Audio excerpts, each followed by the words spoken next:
Chapter 4 इकाई 4 पाठ्यक्रम का संगठन। पहला टॉपिक 4.1 प्रस्तावना। सामाजिक विज्ञान विद्यालय स्तर पर में विद्यार्थियों की सामाजिक क्षेत्र में रुचियों, अभिवृत्तियों, सामाजिक ज्ञान कौशलों का विकसित करने के उद्देश्य से पढ़ाया जाता है। सामाजिक विज्ञान शिक्षण के अध्ययन से विद्यार्थियों में सामाजिक सिद्धांतों की समझ परिपक्व होती है तथा वे सामाजिक समस्याओं के समाधान के लिए भी प्रेरित होते हैं। किसी भी समाज के लिए बेहतर और तार्किक दृष्टि से सक्षम नागरिकों की आवश्यकता होती है। इसीलिए समाज के नागरिकों में सामाजिक समस्याओं से संबंधित सूचनाएं, आंकड़े एकत्रित करने और उन्हें सामाजिक सिद्धांतों की समझ के अनुरूप निष्कर्ष तक पहुंचने की क्षमता अवश्य होनी चाहिए। सामाजिक विज्ञान शिक्षण विद्यार्थियों को सामाजिक ज्ञान के सृजन और उससे संबंधित सूझ विकसित करने में सहायता करता है। शिक्षा मानव विकास की प्रक्रिया एक बहुमुखी प्रक्रिया है जिसमें बालक के सर्वांगीण विकास के लिए शिक्षण अधिगम प्रयासों का आयोजन किया जाता है।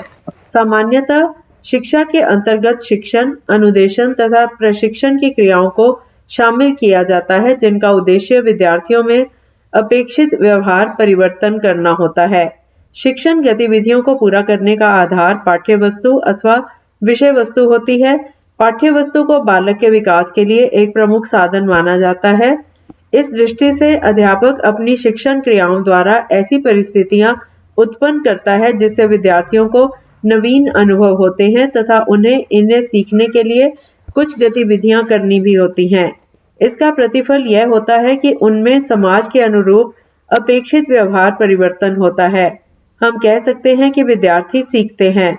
सीखने में व्यवहार परिवर्तन आवश्यक होता है। इस प्रकार शिक्षण क्रियाओं का आधार पाठ्य वस्तु होती है।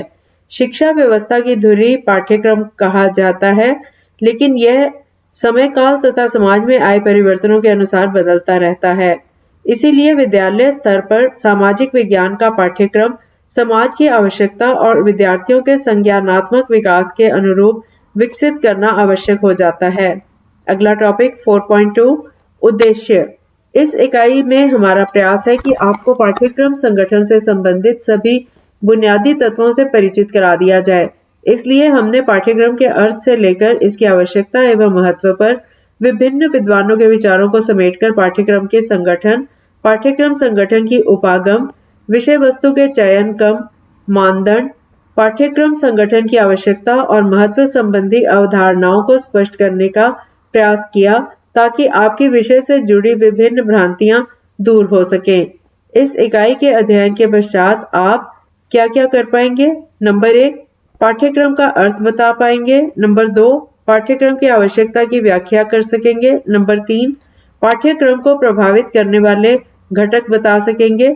नंबर 4, विषय वस्तु चयन के मानदंडों का वर्णन कर सकेंगे। नंबर 5, पाठ्यक्रम संगठन की उपागमों की व्याख्या कर सकेंगे। नंबर 6, अनुदेशन का नियोजन को परिभाषित कर पाएंगे। नंबर 7, अनुदेशन प्रक्रिया को समझा पाएंगे। नंबर 8, अनुदेशन के समय ध्यान रखने योग्य बातों को अनुदेशन के समय याद रख सकेंगे। नंबर 9, अनुदेशन के नियोजन की आवश्यकता एवं महत्व की व्याख्या कर सकेंगे। अगला टॉपिक 4.3 पाठ्यक्रम का अर्थ। अंग्रेजी भाषा में पाठ्यक्रम के लिए करिकुलम शब्द का प्रयोग किया जाता है, परंतु करिकुलम लैटिन भाषा का शब्द है जिसका अर्थ होता है दौड़ का मैदान, रेस कोर्स। शिक्षा के अंतर्गत इसका अर्थ है छात्रों का कार्यक्षेत्र अथवा छात्रों की दौड़ का मैदान।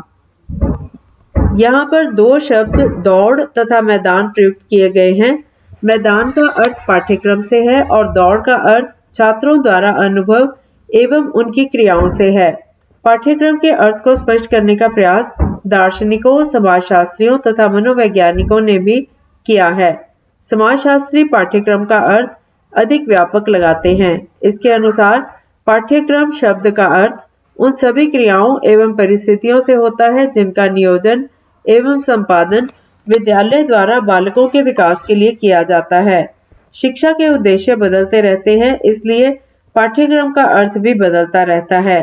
कनिंगम कहते हैं कलाकार यानी शिक्षक के हाथ में यह यानी पाठ्यक्रम एक साधन है जिसमें वह पदार्थ यानी शिक्षार्थी को अपने आदर्श उद्देश्य के अनुसार अपने स्टूडियो यानी स्कूल में ढाल सके।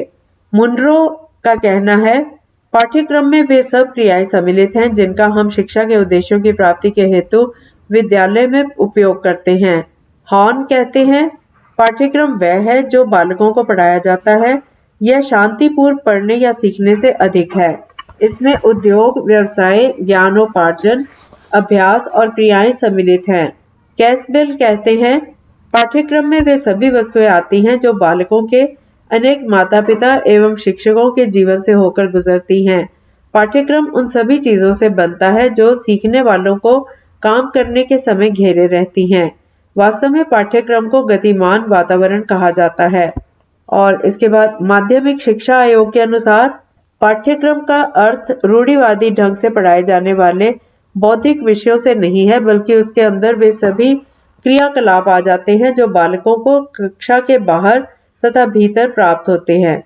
और टाइलर के अनुसार, टाइलर कहते हैं कि पाठ्यक्रम निर्माण की रेखीय प्रक्रिया में सबसे पहले लक्ष्यों और उद्देश्यों का निर्धारण किया जाता है। इसके पश्चात इन उद्देश्यों को प्राप्त करने के लिए विभिन्न अधिगम अनुभवों और विषय वस्तु का चयन किया जाता है। इसके उपरांत ही विषय वस्तु और अधिगम अनुभवों को संगठित किया जाता है और अंतिम चरण में परिणामों का मूल्यांकन किया जाता है।